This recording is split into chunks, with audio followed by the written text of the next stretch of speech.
the weekly breakdown. Yeah. We're 29. We're back, but it's just Keith and I. Intimate. Yeah. We've done a few of these. It's like our third time doing it as a pair or something like that. I don't know. Yeah, one of them couldn't make it, the other one's tired, and you know what? That's all good. But there's a lot to talk about. There's a lot of very interesting stories that have happened this week. A lot of movie stuff we want to talk about, but there's some solid music stuff, and at least I want to talk about Overwatch. Yeah. There's a lot of changes coming to Overwatch, which is a game we play a lot of. Yeah. So we'll be talking about all that stuff. I want to start. Let's talk about Game of Thrones. Game of Thrones is about to have its final episode of the season. Mm-hmm. By the time you're seeing this, let's hope this is up at a decent time, and my internet decides it wants to not go out, because that's something that happens a lot. But it'll be pretty soon after. So last week, with the episode Beyond the Wall, and we're going to talk a little bit of spoilers here, probably. So we'll put a timestamp when we're done talking spoilers. I mean, there's always timestamps for everything, so if you want to skip to something else, that's totally cool. So Beyond the Wall was last week's episode. To me, it's the first time that Game of Thrones that I feel fans are truly kind of divided on. Of like, some people really don't like it, and some people are fine with it, and I think it's mostly because of the whole jumping around sort of thing, and just kind of getting to the point. Like, this character's supposed to go from here to here, but we're not really going to show any of that stuff in between anymore because we're running out of time. Also, I've been perfectly fine with that for forever. It's like, for the most part, it's been fine. Yeah. Like, oh, you want to see Dany fucking on a ship? Well, I mean, who knows? She could be fucking on a ship. Like, on the way. Like, just have a useless scene in the middle of the season premiere of just them coming over. Like, at the same time, you could have a cool scene when they're sailing of she's talking to Tyrion or Varys or whoever, I don't fucking know, and of, like, how, getting in her mindset of what she thinks about that.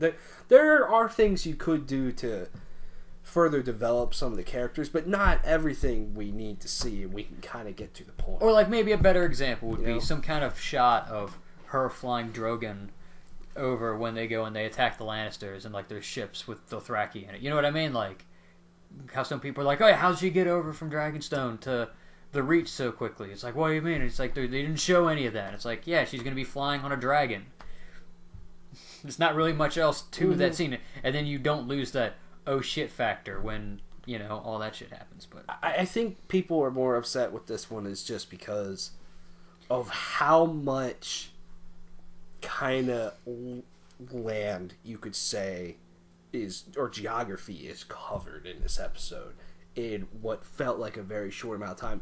Or at least with the writing, they didn't really say, like, you can tell it turns night at some point and then day and all that stuff, but they didn't say, like, oh yeah, we've been over here overnight or whatever. It's like Gendry runs to the wall. Who knows how far beyond the wall they really were. A raven then needs to go from the fucking wall to Dragonstone, which is pretty far away. I think it's like 1,200 miles. It is very far away. Dany needs to get that note, contemplate what she wants to do, get on her dragons, and then fly all the way up there. Meanwhile, Jon and them are just stuck in the freezing cold for, what the show doesn't really say how long. And I don't care about the jumping around time stuff. I am honestly perfectly fine with what happened in this episode and how things went down. But I do think they need to just do a better job. Do a little better job in the dialogue, or just a little bit in certain cases, because I didn't really feel like, oh yeah, man, this is just a little bit weird how she's getting up here and blah blah blah. I didn't feel like that at all during season 7 or even season 6 when they really started to pick the pace up or anything. It's just a little bit of stuff I think could really alleviate a lot of people's problems, because that is just a shitload of ground that just got covered. Alright, so I have a bunch of things, including talking about this, that I want to talk about. Even a couple other things about the episode that other people were saying and that I think. For one thing, Yeah, like just adding like dialogue to kind of put some of this stuff into context, because that's the thing. I mean, we're in a fantasy world, so technically things can go however. But like, you know, maybe putting on something of, you know, when Gendry makes it to the wall and he half passes out, have like it could be like a quick one line that's kind of like almost like a little bit of a lighthearted moment where Davos is like, yeah, I guess all that rowing, you know, paid off, and you know how he got there so quickly, you know, or like when Jon and Jorah are talking, when there's like, you know, when Jorah's like, we're all free soon, or however the fuck he talks, and he's just like, you know, how long do you think, you know, do you think the Queen's got the Raven? And Jon can be like, it should have made it there hopefully by this morning, and like, you know, just again contextualizing the amount of time. Yeah, exactly. I've seen a bunch of like posts online, because I was trying to do the math myself of figuring things out, which is really funny. And I typed in, I was trying to figure out how fast can a raven fly, and I typed that in, and of course, like, the whole first fucking page is all just Game of Thrones. Just everybody debating this. And I've seen a couple of things where somebody said that it takes place over, like, 36 hours, because, you know, obviously if Bran feels it's necessary to tell Jon that the Night King's marching on Eastwatch, he's not that far away. You know what I mean? Mm-hmm. I would assume that that's the case. And so, you know... And that somebody said that, oh yeah, a raven could theoretically fly to Dragonstone overnight, and that somebody assumed that if Dany's going to hold on to a dragon, then probably the fastest that it can fly is at like 250 miles an hour, which is like a motorcycle, like a motorbike, like a standard motorbike. So like these are all like, you know, standard numbers, and they were like, yeah, 36 hours. And since we don't know what time of the day, you know, they encounter the dead, and we know that it's right about nighttime when Dany finally gets there, all kinds of stuff. And there was another one that said, like, oh yeah, it'll take like 4 days for all of these events to happen. But then they're like, yeah, but that would make sense, because that's probably about how long it would take for the lake to freeze over in order to hold the army of the dead. So maybe it's like the time span is correct. It's just, you know, condensed. You know what I mean? Yeah. So, and it's like weird stuff like that. But like, yeah, I just think they could have just, you know, maybe again say, oh yeah, a raven can make it to Dragonstone by, you know, oh, it should only take overnight. You know what I mean? Like, just say that. And then that would go up better. Because the whole thing of Dany flying and getting there quickly, I buy that. I buy that a dragon could fly there fucking faster than a raven could. You know what I mean? Right. Like, it's just contextualizing some of the stuff would be good. Yeah, you know, I agree. But to me, if you're saying 3 to 4 days or something, it's a little they probably freeze. Well, I mean, Thoros did.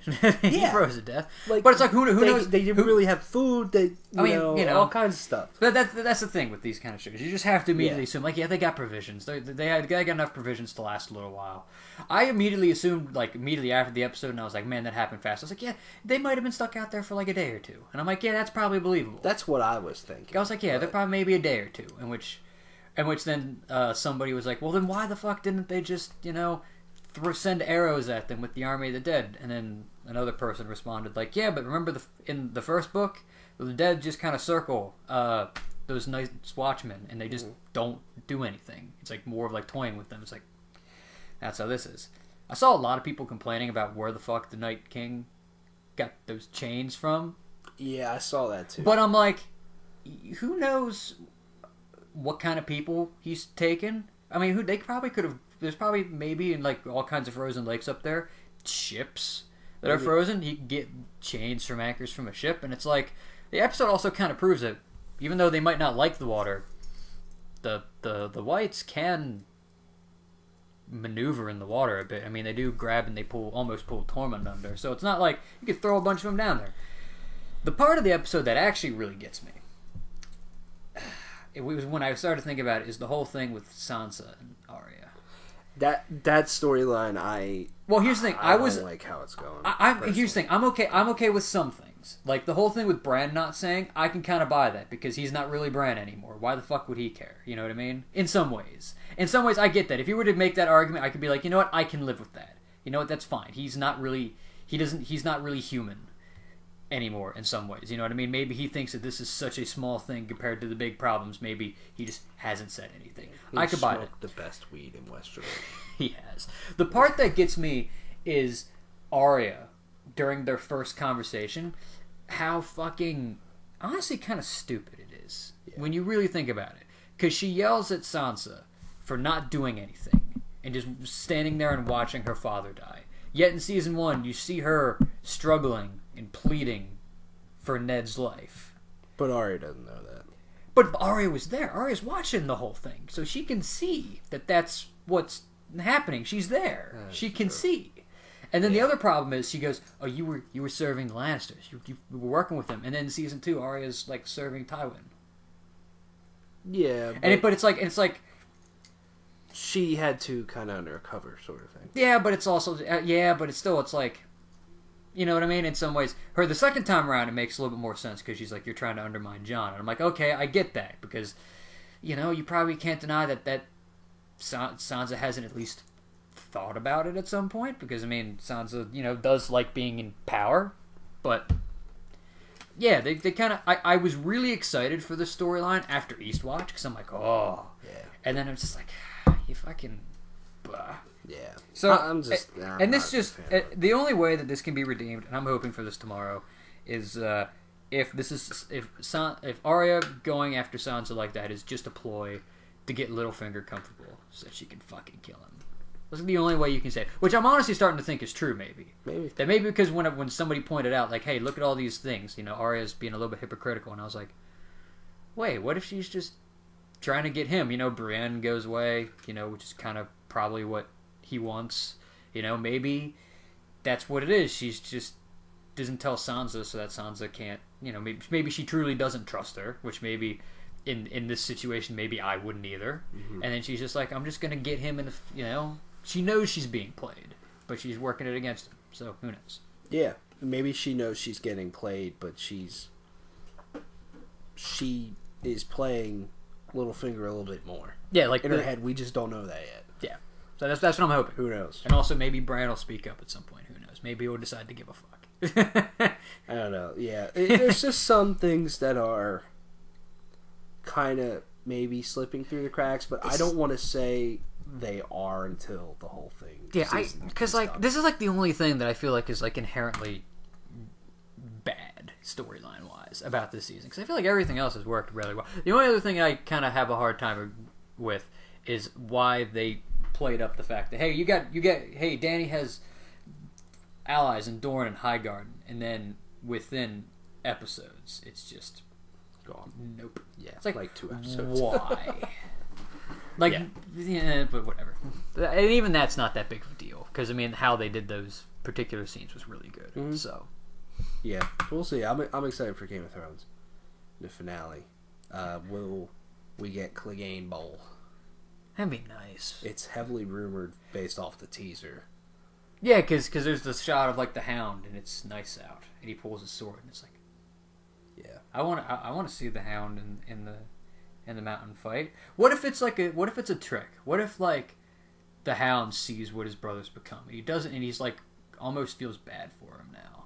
Like what if they just kind of fucking flopped it on everyone? He's like, I can't do this. Mm-hmm. Like look at him. He's not even alive. I can't do Be fucking guys. I like him. I like the Hound a lot. Like even though he's a fucking idiot for throwing rocks at the dead. But yeah, he wouldn't be my favorite if it wasn't for that. He also left Gendry's hammer behind, which I'm pretty sure Gendry's not going to be very happy about that. Yeah. I like a lot of the things they're doing for sure. But if we get Clegane Bowl, #fan service, bro. Like, damn. Yeah. There's been a lot of fan servicey stuff in the last 2 seasons. Makes me all the more interested whenever the fuck it happens. Yeah, so some of the stuff makes sense. Like the whole thing with the polar bear, it makes sense because apparently they didn't have the budget to do that when they were at the Fist of the First Men in season 3. Like, so now they're doing it now because hey, we have money to throw, and I get that. And the whole thing, I like when people make the argument that Jon and Dany and what they're going through is fan service and whatnot, and but then cut to interview with George R. R. Martin about how the moment of Jon and Dany coming together is the whole point of the books, and it's like that's not fan service. And even them, like, I mean, it's they're gonna fuck. It's gonna happen. Like even that, I don't think that's fan service. It's like just probably what's gonna happen in the books anyway. I think that'll happen in the books at some point. So it's like, for sure, people were just butthurt, And I saw somebody say, I don't think John and Danny should be together because then like because then he gets over Ygritte, and it's like, was he ever really in love with her? And I'm like, that's fucking so, like, what is it? You're just not allowed to get over somebody after they die? Is that what you're saying? Like anybody? It's like, shut up. John's got Ygritte in real life anyway, so yeah, it's all good. It's fine. Yeah. All right. DC has had a hell of a week. Yeah. That's putting it fucking lightly. There's a lot of movies just kind of flying around here, and I feel like DC's just kind of throwing shit at the wall and seeing what sticks. Just throwing darts at the dartboard and trying to fucking hit the target in the center. You know what I mean? Trying to hit it out of the park.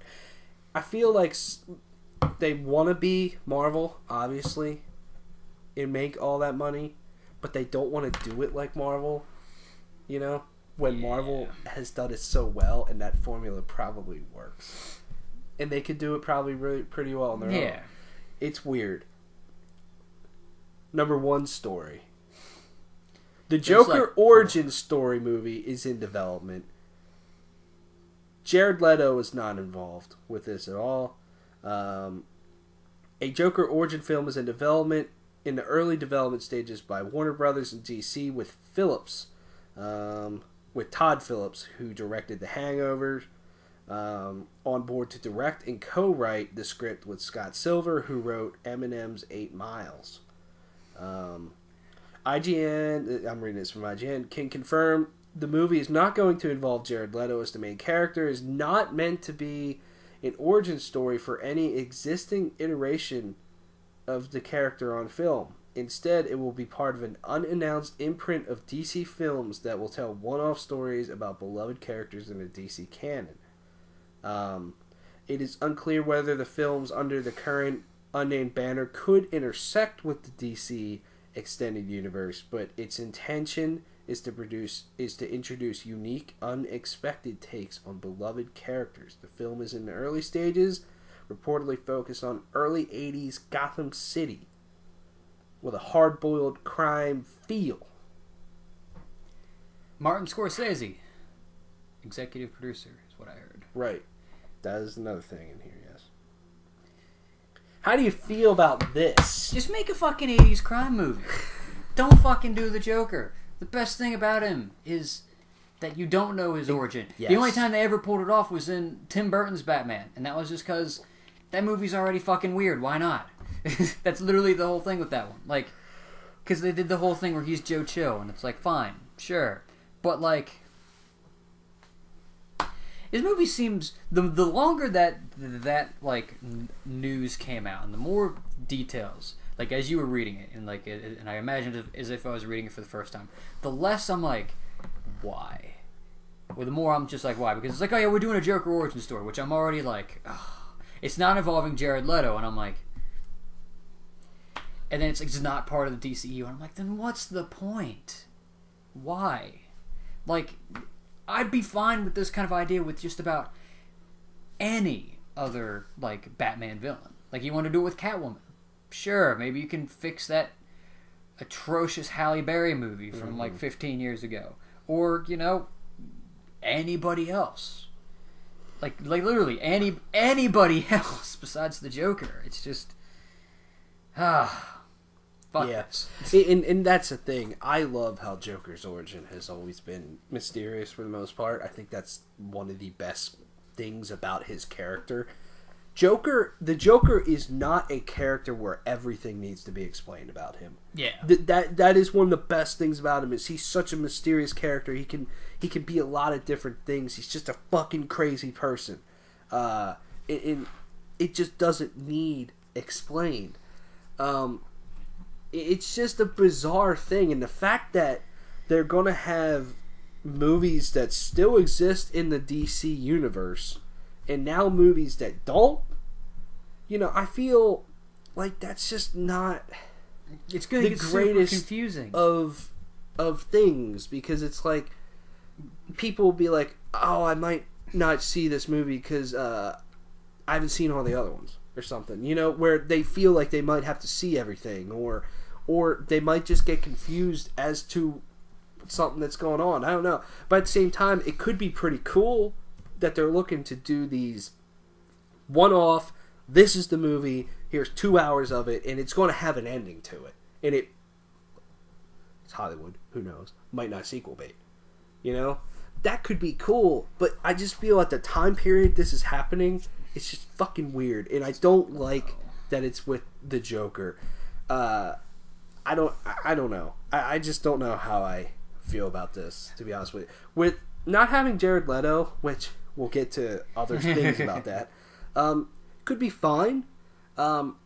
I'm under the impression, and I might be alone on this, that I don't think Jared Leto was awful as the Joker. It was the writing of the character that was awful.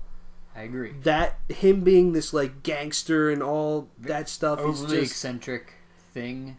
That's writing, in my opinion. I thought his performance as the Joker was fine. It's not Heath Ledger or anything. It's not my favorite performance of the Joker, but I thought it was fine. So I think Jared Leto gets a lot of shit for that. So it'll be really interesting to see who they cast as the Joker for this movie. But then you're going to have two Jokers. And people are going to be like, what the fuck? I don't know. Maybe it's a little bit of an overreaction. But I don't think this is a great idea. Two things that I want to bring up, which is, to me, this idea, like, I mean, sure, like you said, it could be cool. But to me, it sounds like DC doesn't have confidence in their movies. No, is what I get with this. Is like, because we just want to anything. we just want to do things, and who knows if this is good, it'll be if this is good, it'll be a part of the our universe. If it isn't, then it's not. Like that's literally what their statement is saying. Oh, it could be. If it, if people like it, it's like, oh, well, you're not being confident in your movies. The other thing was, it's interesting about when you bring up who could play it, because like a week ago or not too long ago, Karen Gillan, who plays Nebula in Guardians of the Galaxy, she was asked if you could play any character in like even DC, who would you play? And she was like, I'd play the Joker. And it's like, oh, and like that's a thought process that not like that oh, what if they did that? Maybe what if that's part of the reason? It's just very progressive, like, we're gonna have a female Joker kind of thing. It could, I'm not gonna say, I mean, it could be cool. I'm not gonna say it's definitely out there. It's definitely out there, but like, yeah, that could be very interesting to see. Yeah, I mean that would, they say they want to do different takes on these characters. That would be a very different take. Different take. I would love to see a great female actress do a role of the Joker. Just because I feel it would be such a different take. Jared Leto's Joker in Suicide Squad, it's a different take. I don't think it's a different take that worked. It's fascinating to look at. It's like, it's in such a weird way. It's just like, huh, Yeah. So, we'll see on this. It's a bizarre thing to me with this. Speaking of more Joker stuff, there's apparently a Joker and Harley Quinn movie in development. Yeah, they talked about this at Comic-Con a little bit. How they said they wanted to do it, and then I was like, and now I'm extra like, Jared Leto and Margot Robbie will reprise their Suicide Squad roles in an as yet unnamed movie. Warner Brothers is in final negotiations with Glenn Ficarra and John Requa to direct the film. The movie is a standalone story not affiliated with the recently announced Joker origin movie, but will reportedly is being produced by Martin Scorsese. Wolf of Wall Street. Good shit like that. Apparently the Joker and Harley Quinn movie will come after Suicide Squad 2 and is pushing back Gotham City Sirens. That's it for now. No details like other characters, plot points, or release date have been revealed, but if it's taking the place of Gotham City Sirens in the DCEU filming schedule, we could be seeing this criminal love story as early as 2018. That fucking bothers me, because Gotham City Sirens was at least a somewhat cool idea of introducing Catwoman and Poison Ivy and shit like that. Because this makes no sense on just a basic level. Because, like, they fucking like each other at the end of Suicide Squad. And then, like, this is the movie you're gonna bring them back in. Because, like, Suicide Squad's not gonna happen before then. And then, I mean, if the one planned for 2019 being the year of the Batman's the case, then it's going to come out in February. There's not going to be any other movie set up, and it's like, you're just going to have them fucking hate each other. Or it's going to happen within this movie, and it's going to feel fucking rushed and stupid. Yeah. Yeah, I'm not sure how I feel about this one either. Because to me, Gotham City Sirens, like you said, it's a cooler idea. Yeah. Oh, yeah, it's, for sure. It's 100% a cooler idea. I feel Suicide Squad 2 would sell better than this will, too, in terms of making money. Oh, yeah, definitely. Yeah. I mean, granted, though, I will admit, when you look at Suicide Squad, I mean, Harley Quinn, Margot Robbie is one of the bigger parts of it. Mm-hmm. And also, the whole thing with Jared Leto was a very big thing about it. So, I mean, making a movie with probably two of the most talked about things in the DCEU, okay, fine, that's actually kind of smart. But at the same time, it's like, again, like everything I just said, it's like you're going to basically have them like each other, something happen, and then this. Whereas, you know, you could have went with the original idea that apparently was happening in Suicide Squad, where the Joker tries to kill Harley Quinn. You know, because, you know, that's even in the one trailer, with, like, his face half burnt, and he's, like, pulls a grenade in one of the trailers. Like, that was, like, what they were going to do, but then they're like, yeah, we don't want to do that. It's like, we want them to like each other. You know, I'm like, whatever. It's just, fuck. Yeah. I'm just not sure how I feel about this one. It's not an idea for a movie that gets me excited, for sure. It's the thing that's going to happen, and it's like, yeah. And it's just, I'll get to that point eventually, for this one and how I feel about it. But definitely, it is a little depressing that Gotham City Sirens is getting pushed in favor of this. Hopefully, though, maybe, well, I don't know how the fuck they're going to do that then. Because I was going to say, well, maybe the movies will still come out the same, because didn't you say that they as early as 2018? Could be. But, like, then how are they going to do that? They're going to film that and then immediately, because, again, Gotham City Sirens was supposed to come out, like, February 2019 was the plan. And so now it's like, you know, yeah, that's going to get pushed back. So is all their movies getting shuffled around? Because, I mean, if they're still doing Nightwing and Batgirl, like, and then with all the shit, you know, it's, you never know what the fuck's happening with the Batman. You know, you never know what the fuck's happening. It's like, speaking of the Batman, great segue. The Batman director Matt Reeves said his film is separate from the DCEU, which I'll get to the other part eventually. This is what happened at first. He said that it's not going to be part of the cinematic universe that DC is setting up. He said at first on a podcast, a vision for a way to do something with a character that at least feels like it resonates with me personally, and a perspective that can grow outward into other things, but is really about. But when they approached me, what they said was, "Look, it's a standalone. This isn't part of the extended universe." And he went on.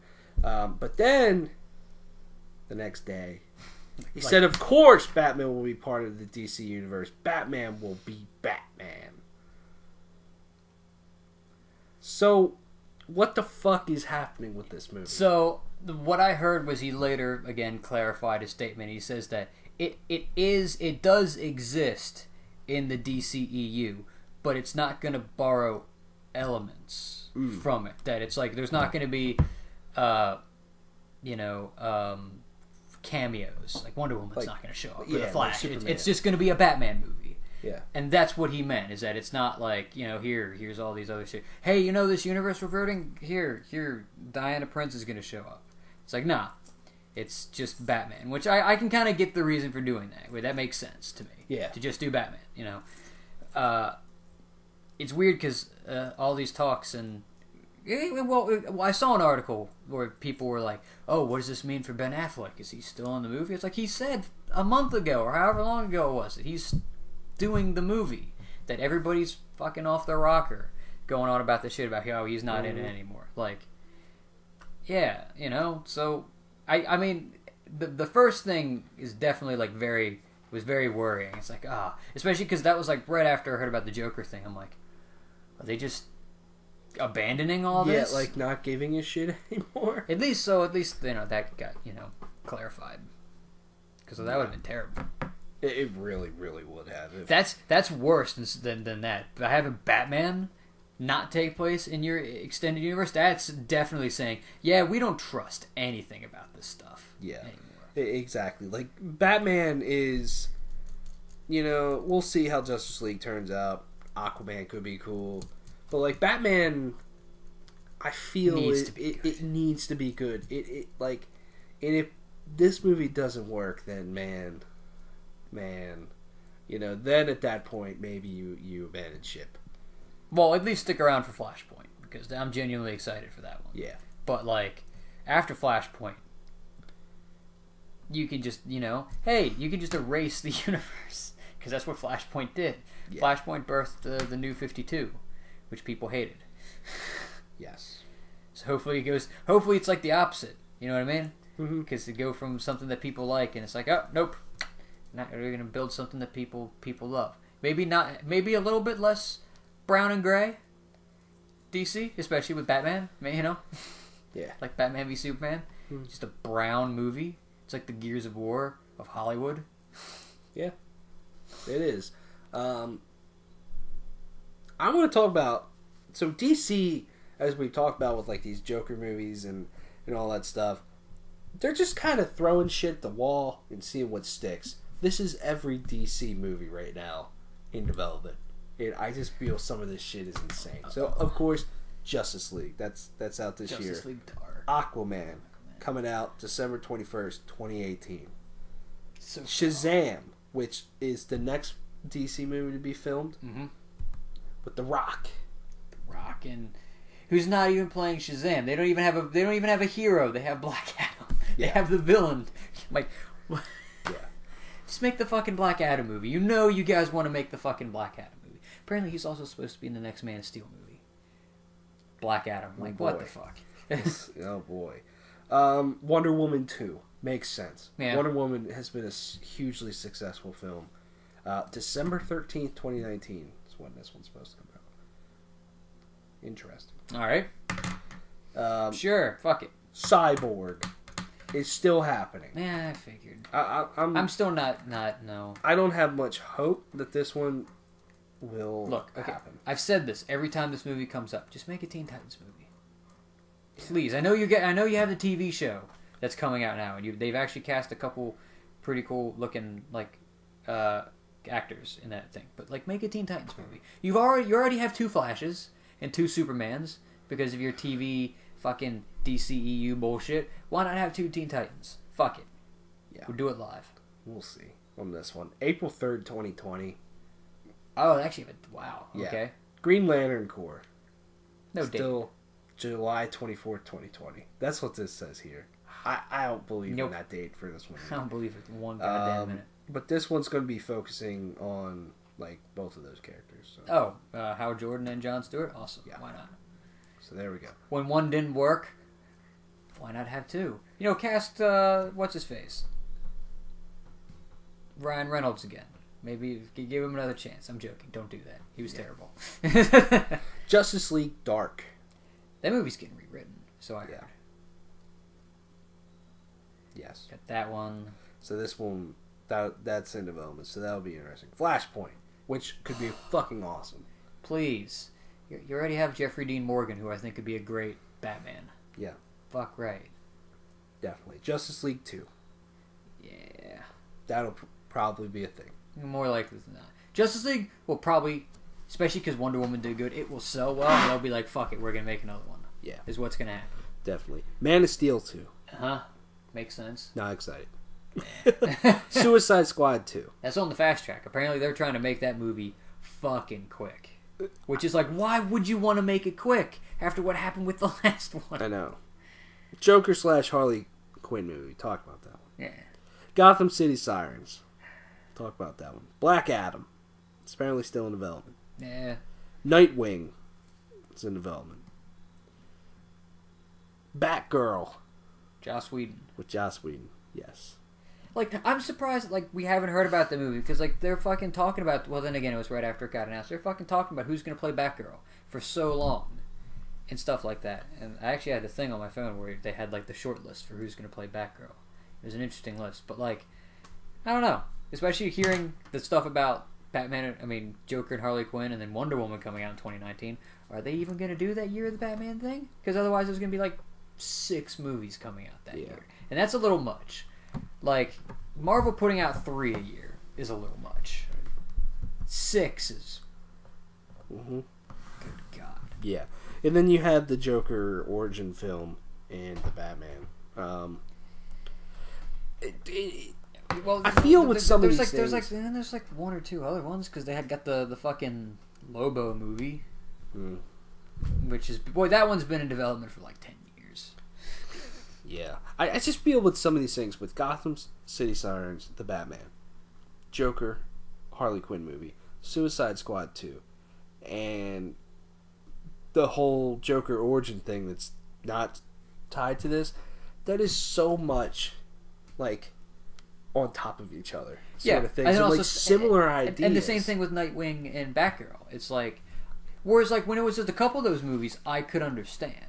Mm-hmm. Like, maybe they're trying to make Suicide Squad into its own thing. Which, who knows? I doubt, after how well the last one did. But, like, yeah, it's like... Again, reiterating, Joker, origin movie, why?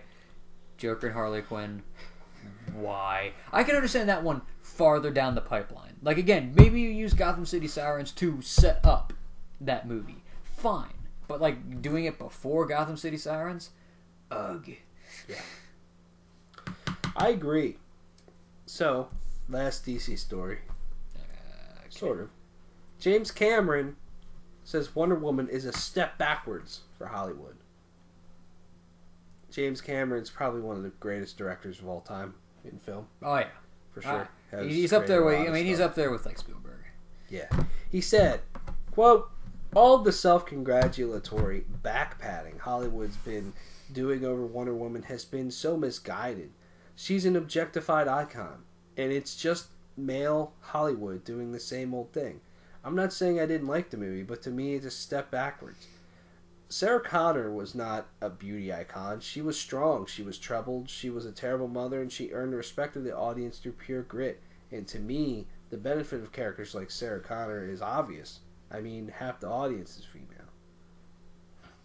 So that's what he has to say. First off, if you want me to, like, take your argument seriously, don't fucking stroke your own dick and mention your own character as, oh yeah, but I did it really well. Like, my character in my movie, look at how good of a female role model and whatnot she is.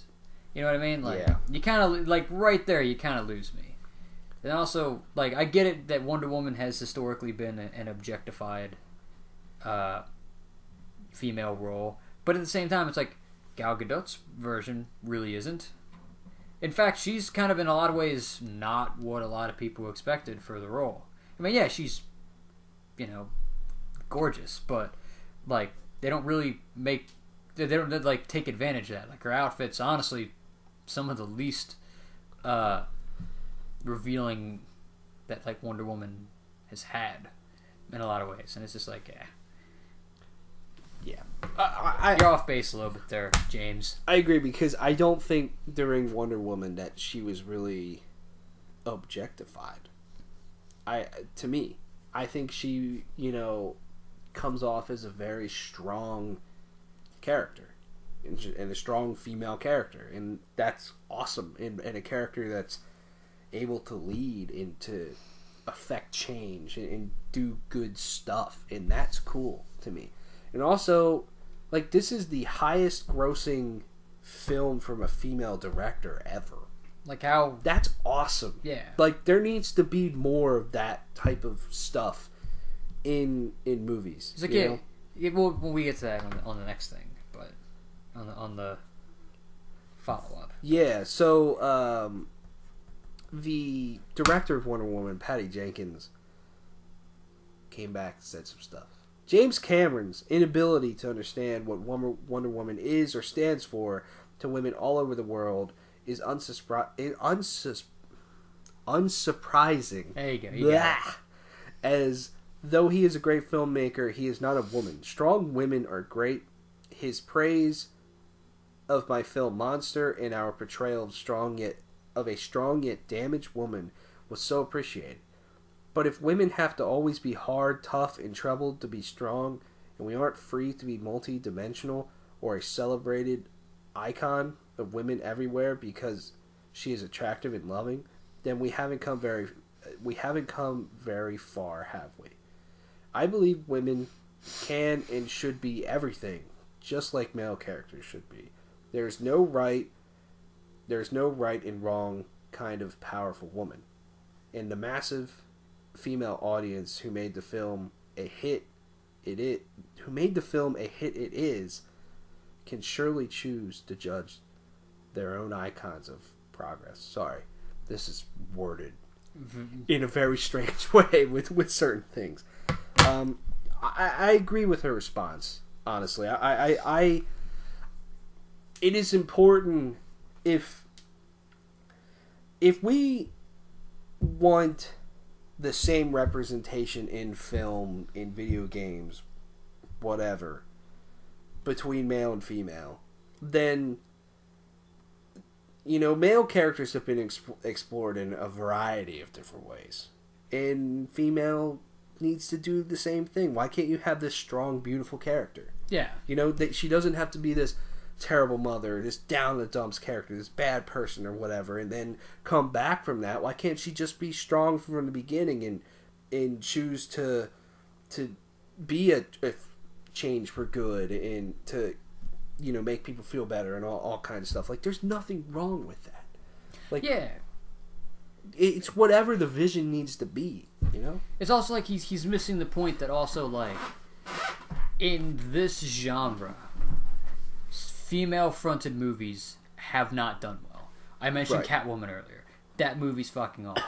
Yes. Elektra with Jennifer Garner is a fucking terrible movie. It's another one where it's a black mark on the thing, and it put a lot of people off to the idea of a female-fronted superhero movie. And the fact, like you said earlier, it's the highest-grossing female-directed movie. That's, what this movie represents. That it's like, again, more of like women can do it too. Yeah. A strong character can carry a movie, and so can a director. Like, because in a very white male-dominated industry, which, despite how much even I tried, even me, and I'm like, yeah, there's a lot of diversity. It's still very much driven that way. Hollywood is that this movie can be, I think, still one of the highest-grossing movies of the year is phenomenal, astronomical in a lot of ways. Yeah, like, I think what it's done with, like, just the directing side of how successful it's been and everything can be very inspiring to young women who want to be filmmakers and not actors or whatever. Like, yeah, you can have a super successful career too, or if you want to make that much money or make a huge big budgeted thing, like, that's totally possible for you to do. Or you can make smaller films. You can do whatever you want, And also, cool. And also the whole thing about strong female characters have to be these down in the dumps and not these, naturally, like, good looking and whatnot characters is also objectifying in its own way. It's saying that, like, that you can't be that way. And that's just a different form of objectification. It's just like, you can't talk like that. If the conversations like this are the reason why in some ways what James Cameron is saying isn't true. But not because of what Wonder Woman does, it's because of how people react like that to it. Yeah. In a lot of ways. So. I agree. Yeah. I probably worded that really weird, but I tried to get that out in a nice, cohesive way. So James Cameron just doesn't understand movies, man. No. Despite making 4 of the greatest movies ever made. He wishes he could make as much money as Wonder Woman. Yeah, that's probably the case. I'm just JK, and he's made like the top 2 highest grossing movies of all time. That dude's low. Or, yeah. Alright, let's stick with movies for last. Avatar 2 is now going to have a fucking down in the dumps female lead just so that he can prove his point. Yeah. This just in, Gal Gadot is now going to be in Avatar 2. And she's going to be beautiful in that movie too. Alright. Star Wars Obi-Wan Kenobi standalone film is reportedly in the works. No word on if Ewan McGregor will return. He better. Yeah, an Obi-Wan film is currently in the works, but has no script yet. But Billy Elliot director Stephen Daldry is reportedly in early talks to helm the film. If he signs on, he would oversee the development and scripting of the film. The report mentions that Lucasfilm is continuing to reportedly look into developing Yoda and Boba Fett films, among other Star Wars spin-off films. But it's in the early stages. I don't think it's been 100% confirmed yet either. But I feel like this movie's been heavily rumored for a long time. This movie's been asked for forever. This is like the one. This is the one when Disney was like, "Hey, we're gonna do non-main series Star Wars movies." This is like the one that people were like, "Fucking make." Yeah. Like even Ewan McGregor. Like that's why he has to be involved, because he's like, "I'm waiting for the call. I want to do it," and he's like the right age to portray like a movie in this time frame that takes place between Revenge of the Sith and A New Hope. Like he's the right age to like do that, and he can fucking do it. And he's as good as. I'm gonna catch a lot of crap for not knowing the original dude who plays Obi-Wan. Yeah. Alan McGinnis. No, okay, I'm gonna look it up. But yeah, still. I agree, because I think when I think Obi-Wan, I think of Ewan McGregor. Well, yeah, that's also just because Yeah, because he was, around for 3 movies and stuff, and in Obi-Wan in the original trilogy wasn't there a lot. He was a much older one, but still, I just think he was so good in those movies. He is the best part of the prequels to me, to where the acting is very hit or miss from a lot of people in the prequels, but his was pretty good. Who was it? Alec Guinness, Sir Alec Guinness. There we go. But I just think he's perfect, and I'll be honest with you, I'll be a little disappointed if this movie becomes a full reality and he's not signed on. That's what I mean. Like it's like he's perfect. I'm not saying there isn't someone out there that can do Obi-Wan really well, but he's just so great as that character. Also, this shows, in the fact that they're looking into like a Yoda movie and a Boba Fett movie, like they do not want to move away from the original trilogy, probably. Or around that time frame, which I think is a little disappointing, because I think there's stuff. You could do a Darth Maul movie. That'd be awesome. Yeah, exactly. That would be incredible. But stuff early in the prequels or something that could be cool. Even stuff before then, you never know. There's so much you can explore with the Star Wars universe. It's so rich with stories to tell. I love the original trilogy. Don't get me wrong, but let's explore everything. That's what these movies are supposed to be. They're spin-offs to try new things, new feelings for Star Wars and all that stuff, but they're kind of they're probably all going to end up being sort of the same, a little bit. Yeah. We'll see. I'd like to see any of this. Maybe not Yoda. I think part of Yoda is... I don't want to see a Yoda. Because we don't even know what kind of fucking creature Yoda is. I would much rather see a Han Solo movie before a Yoda movie, and I don't even really want to see a Han Solo movie. Bringing up that movie, I honestly, like, with all the problems that movie's having, I want that movie to succeed, because it feels like it could be. Who knows? Who knows? But What if they fucking swerve us and it's not a Obi-Wan movie set between movies 3 and 4, but it's like a prequel to the fucking prequels and how Obi-Wan becomes a fucking Jedi? That'd be awesome. Hey, that'd be pretty cool. That would be really cool. I mean, I'd still be a little butthurt that Ewan McGregor can't be involved then because he's a little old at that point. But like, yeah, I'd be fucking all over that. Yeah, it's just like, this is like, again, the one movie that people wanted. Yes. Why did it take this long to get this movie out there? And it's just like, yeah, I'm down. I hope this is true. I'm totally down. I can be down for sure because I think out of the characters that I would want their own kind of spin-off movie, he's probably the one that I want the most. Yeah. Because he is a cool character, and, you know, I just want one more Obi-Wan. Or Star Wars universe. Or it's like, again, like a lot of the prequels have, like, cool ideas they just never fully realized. Give me a Qui-Gon. Qui-Gon Jinn. Because, you know, he's an when you look at, like, the, some of the stuff from, like, the pre-movie expanded universe, like, he's, like, a fascinating character to look at. Yeah. And, like, how he's kind of almost technically, like, one of the Grey Jedi. Or whatever, and this is like, yeah, there's like all kinds of stuff, and this hopefully is like, you know, a step in the right direction for that kind of stuff. Yeah, and I imagine this movie would be, you know, if they do move forward with it, that 2020 movie that they have, because they have this unannounced Star Wars movie that's supposed to be coming out in 2020. This would be perfect. Be nice, unless it's, well, then again, I don't know, with all the fucking problems it's having, I don't know when that Han Solo movie's going to come out. It's still on track for May 2018. Like I said, I honestly do hope that movie does well. Because I just don't want to see any Star Wars movie not do good. Yeah. So, and I mean, there's like some good fucking people attached to that. Like, definitely. I mean, Emilia Clarke's attached. Donald Driver. Yeah, Donald Glover. Glover. Yeah. God, what am I saying? Yeah.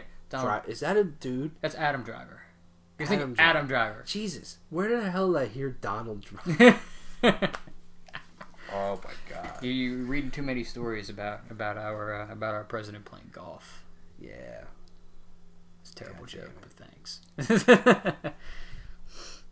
Jesus Christ! Yeah, so like, again, Disney and fucking Star Wars having some interesting stuff going on too. Yeah, at least it's a little bit more under control than the DC movies. Yeah, DC's like, at this point, also at the same time kind of backpedaling. What the fuck does DC have to lose? Yeah. Also, when you look at Marvel, there's only been one Marvel movie in the universe that they have that has not come out. You know, or let me say this: like, Marvel announces the movies, they get made. You know. Gotcha. The Inhumans got announced as a movie. Now it's going to be a TV show. It's not going to be a movie anymore. But like, even though Captain Marvel is still years away, that's going to be made. Yeah, that's being worked on. They're not throwing shit at the wall, sort of thing.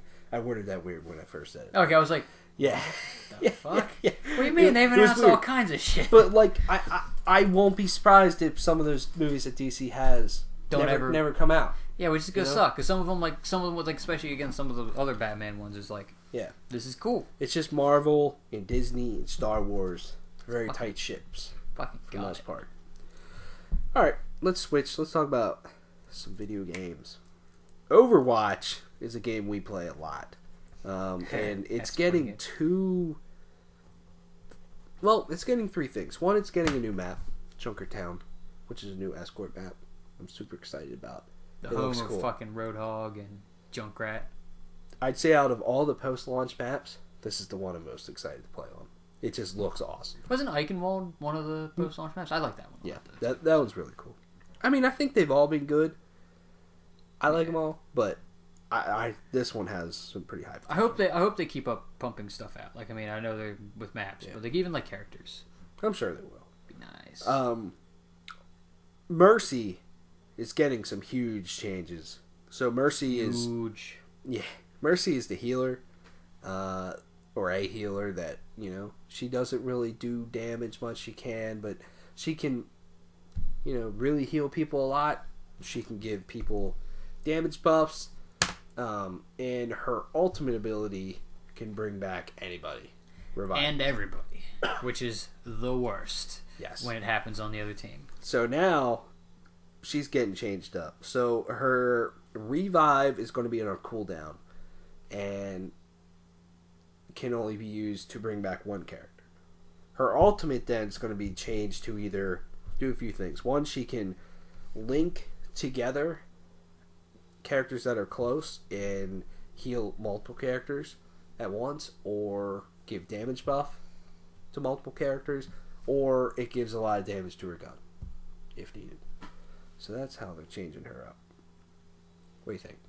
I think there's pros and cons to it, because in some ways the limitations of the revive ability, it kind of is what makes it balanced in some ways, in the sense that you can revive 4 people, or crap, you could revive 1.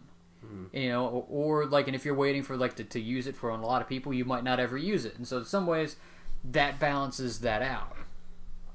And then on the flip side of that, on the flip side of that statement, though, it is extremely frustrating when, you know, you're doing like a capture point and you're capping it, and then fucking Mercy brings back 3 people on their team. And it's like, well, this is a bit fucked.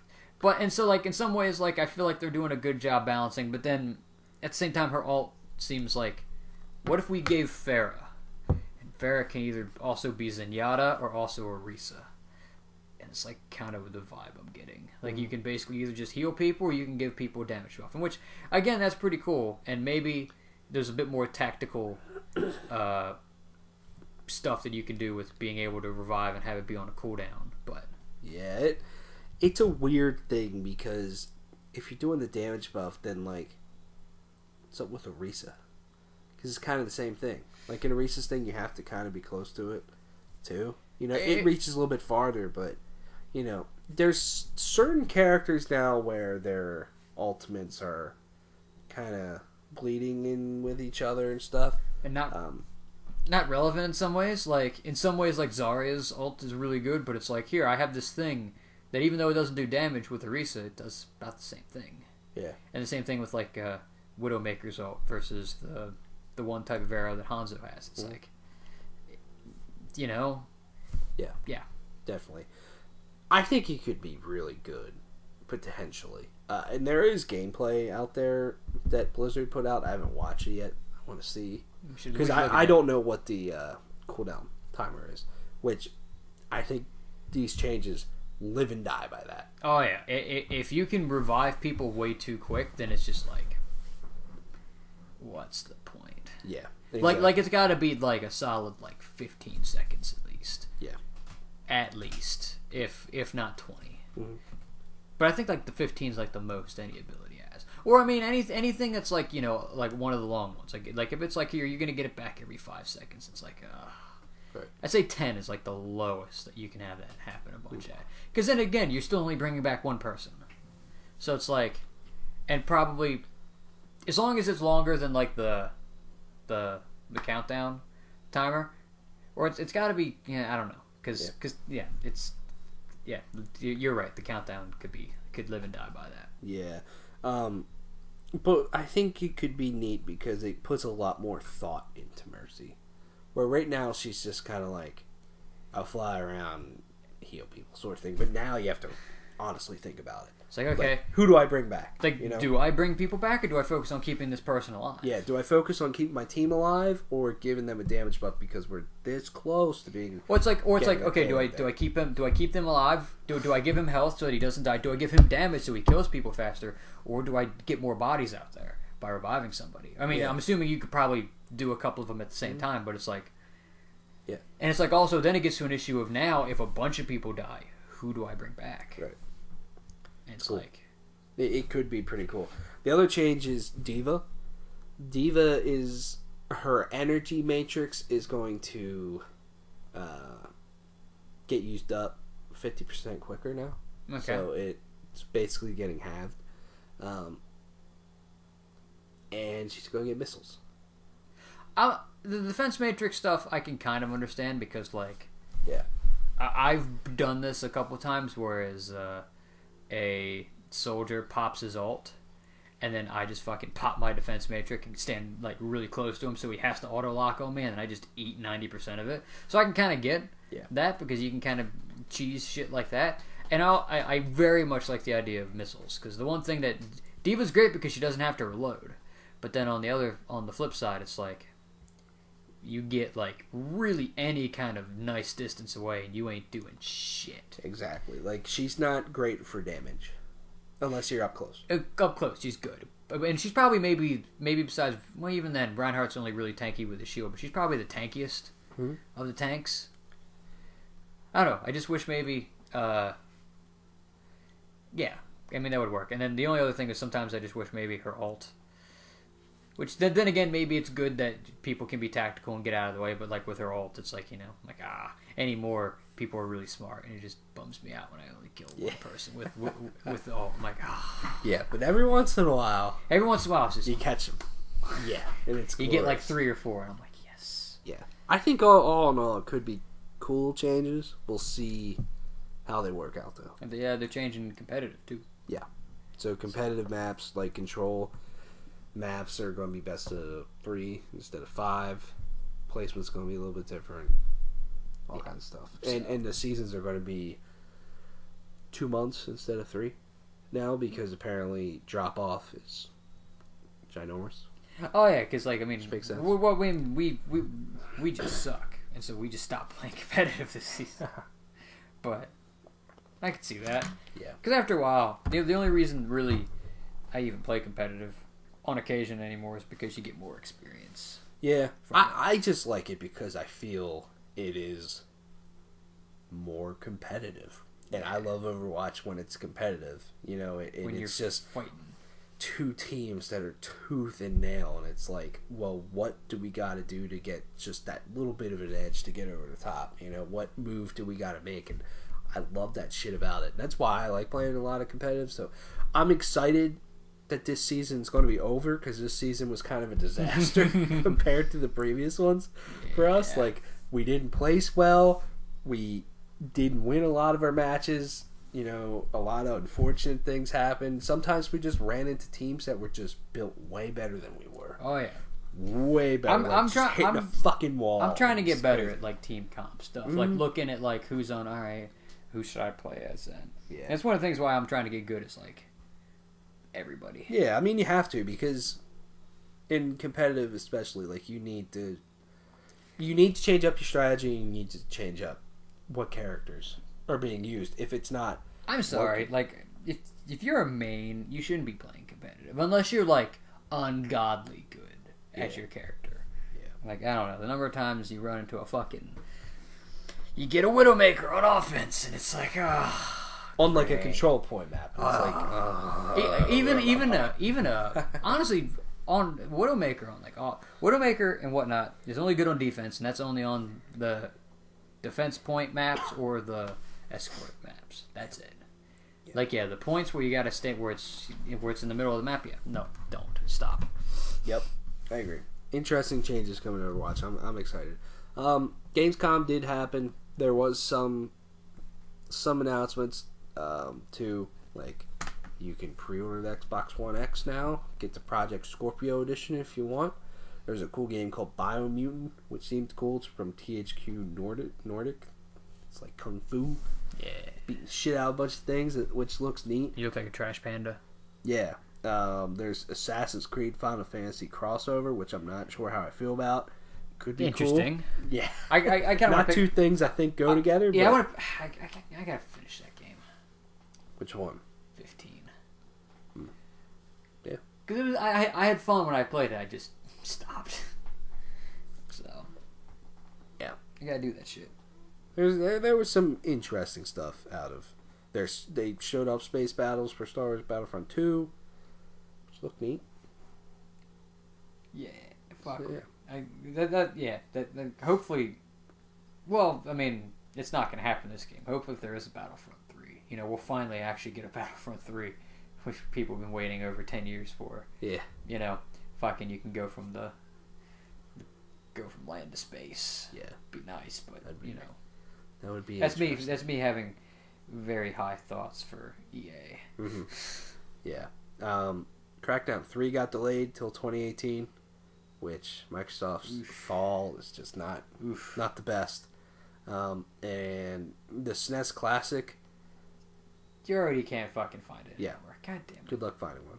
You're lucky if you got one. I kind of wanted to get the UK version of it because it looks different and it looks better. It's more purple. Yeah. Fuck Nintendo when it comes to this shit. Make more. I get it, but make more of them, man. It's like, make more of them or just start putting these games on the fucking Switch. Like, come on. Bring back the, I heard a rumor that they filed a patent for 2, not big, they're not big games, but 2 GameCube games. So some people are thinking, Virtual Console?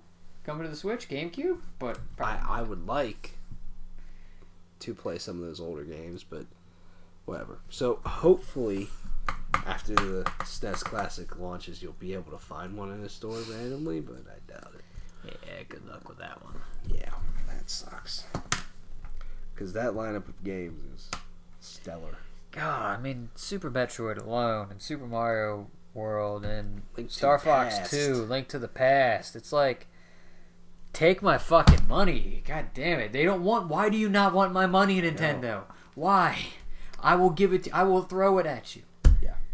I know they don't want to, have this out there and not sell a bunch of them or compete with the Switch, but man... Just have it be, on, an order basis. They could easily sell a solid 5 million of these if they would just make them. Yeah, or just have them on, an order basis in some way. You order one, you get one. Not so you don't have to put them out in fucking stores. I don't know. I feel like that, even though that might not seem very good, but it's people will buy them, and then you won't make extras if that's what you're fucking worried about. Nintendo just doesn't like money sometimes, man. I almost dislike Nintendo sometimes as much as I dislike DC. Yeah. But then you play some of Nintendo's games and you're like, God damn it, this is the best company. Sometimes I sit there, I play Zelda, and I'm like, I'm sorry, Nintendo. I'm sorry about every bad thing that I say, and then I go on Amazon and try to get a SNES Classic, and I'm like, nah, yeah. All right, let's talk about some music. Get the fuck out of here. Yeah. There's some shit that happened. Trivium, their new album, The Sin in the Sentence, October 20th. Very excited. Woohoo! First 2 songs are great. Yeah. So were the ones from the last album. They put out a new one. What is it? The Heart of the Hate? Yeah, something like that. Which is very, very cool. Very, very catchy. And I very much enjoyed it. The Heart from Your Hate. Sorry. Yeah. Got my words mixed up. The Black Dahlia Murder, Suffocation, Decrepit Birth,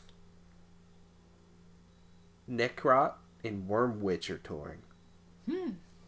This is at the Chameleon Club. I almost shit myself. I'm like, I can't. The Black Dahlia Murder's been there before. They come there every 3, 4, 5 years or whatever, but I never in my life thought I'd see Suffocation, Decrepit Birth being playing at the Chameleon Club. Maybe just for the heck of it, because I live 5 miles away. Just fuck it. Yeah. I haven't really listened to any of these bands, but fuck it, why not? Yeah, I mean, you're getting a death metal show there. It's just kind of crazy. Let's see here.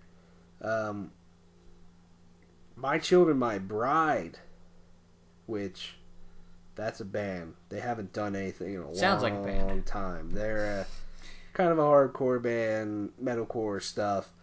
They will be releasing their new album, Vicious World, October 13th. This is their first album in 5 years. Fucking vicious. Yeah. All Pigs Must Die announced their new album. You mean bacon? Or what are we talking about here? Maybe. Died to Make Bacon. Hostage Animal, October 27th. Bada bing, bada boom. Converge has been around for a long time. Their new album comes out November 3rd. And really quick, just so I get it right, it's entitled The Dusk in Us. I know a lot of people like Converge. I've never gotten into them. They're like a metalcore sort of thing. Different take on it. They've been around for a long time. Very inspired a lot of bands. Guar is going to put out The Blood of the Gods October 20th. Whoa. I can't. It's cool that they're doing stuff, but I mean, still at the same time, it's like I can't stand their new song, but I mean, hey, sure, if that's your thing, that's your thing. There's nothing wrong with that. Hatebreed is going to do a tour where they're playing a lot of deep cuts off their first 2 albums. So if you're a big Hatebreed fan, that's probably your jam. you like their first 2 albums. Yeah, it's like Hop an on that shit. old school tour. The Misfits have announced a reunion show with the whole thing, so Sam's maybe excited for this. With Glenn Danzig, Jerry Only, and Doyle Wolfgang von Frankenstein. We'll be in California, so the other side of the country for us, but you know, they've been coming back, playing some shows here and there with the original lineup. Who knows if they'll ever do a whole tour. Yeah, that's what I thought too. Oh. Lamb of God expects to use more clean vocals in the future. No fucking shit. Yeah. You know, they had clean vocals on their last album and then the EP or whatever that they put out. Yeah. And they said they're going to keep doing more of it. Which is cool. I don't have a problem with that, to be honest with you. I don't think they should completely change and that's all they do. Yeah. But the more that they can put in there, the better they'll get at it, hopefully. And, you know, the more interesting their stuff will become, you know? Because Lamb of God, they're great. But you could make the argument from album to album is a little samey sometimes. But yeah. But they have a lot of great songs on those albums, that, in my opinion. And I thought their last album was one of the best albums that they've done. And I think as they get older, you know, why not throw that stuff in there? Let's see how it works. There's nothing wrong with that, in my opinion. Through the Eyes of the Dead, which is a deathcore band, sort of. They're going to put out their new album, Decimus, October 13th. They haven't done anything in 7 years. When I discovered Through the Eyes of the Dead a long time ago, I got real excited, and they're cool. I just haven't listened to them in a long time, and now they're going to put out new music. That's cool. Within the Ruins, Aversion's Crown and Currents are touring, so there you go. And then the last one here is Mastodon. It's apparently going to release another album. Oh, fuck. September 22nd. It's going to be called Cold Dark Place. This still hasn't been 100% confirmed, but their guitar player posted the album artwork and said new jams coming soon. This was recorded during Once More Around the Sun, which is not the album they just put out, but the one before that. And it's apparently like different stuff, and they said a long time ago before Emperor of Sand came out that they're thinking about doing a double album, and this just lines up with that, sort of. It's just not actually a double album. It's going to be another thing, so we'll see on that. I'm excited. Yeah, it's pretty cool. I like their last album. I bought it. It's my first Mastodon album I've really listened to, and I'm like, yeah, I'm digging it. It's got good jams on it. I like it. You know, a lot of people out there don't. Whatever, they say it's generic and everything, and I still think Mastodon, that's a little bit more mainstream or generic, is still better than a lot of shit out there. Yeah. To me. New music. And there's a lot of new music. Oh, fuck. This week. I don't have anybody to bounce ideas off of on what the fucking You're all genre alone. would be. Fuck. It's going to be even worse when I barely get any. Come on, internet. Brendan Smalls, Galacticon, with Galacticon 2, Become the Storm. This is hard rock? Progressive metal / hard rock. I wanted to say hard rock. I mean progressive, but okay. This is the dude from Death Clock. Ah. It's just not Death Clock.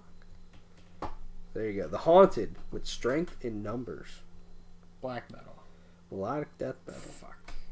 The Haunted have been around for a long time now. Inanimate Existence, with Underneath a Melting Sky. Death metal? Yeah. technical death metal. This band's interesting. They have been really evolving their sound over the past few albums, so I'm kind of excited to listen to this one. Leprous with Melina. Progressive. Yeah. Oh wow. I'm enjoying this album a lot. It's very neat, for sure. Queens of the Stone Age with Villains. Aren't they hard rock? Yeah. Okay, that's what I thought. Queens of the Stone Age coming back. They're pretty big, so that's cool. Ruby the Hatchet with Planetary Space Child. Heavy metal. Doom / psychedelic from Philly, apparently. Yeah. We're up to local stuff. Yeah, local. Like an hour and a half away. It might as well be local. Yeah. It's as close as we're going to get. Abel Baker Fox with Visions. Stoner? Hard rock. Fuck. Alpha Tiger with their self-titled. Hard rock? Power metal. Fuck. Boba Flex with Eloquent Demons. That's good. That's also psychedelic. Hard rock. Fuck. God damn it. Crimfall with Amain. Black metal? Folk metal. Fuck. I'm enjoying this one too. I've never heard of this band before, but it has female vocals and all kinds of stuff. It's neat. I almost wouldn't call it folk metal. It has like a power metal element to it. It does have folk metal elements too, but it has kind of like a symphonic sort of aspect to it too. It's a lot more than that. Dagobah with Black Sun. Dagobah. Progressive. Industrial / groove metal. Fuck. Dagobah. Yeah. Star Wars. Yeah. Eden's Curse. Took me a second. With Eden's Curse Revisited. Power metal. Rock. Fuck. For the Win with Heavy Thoughts. Hardcore? Rock. Fuck, come on. Corpiclani with Live at the Masters of Rock. Folk metal. Wrong. What? Fuck off. Fuck metal. Low Flying Hawks with Genkaku. Hard rock. Doom.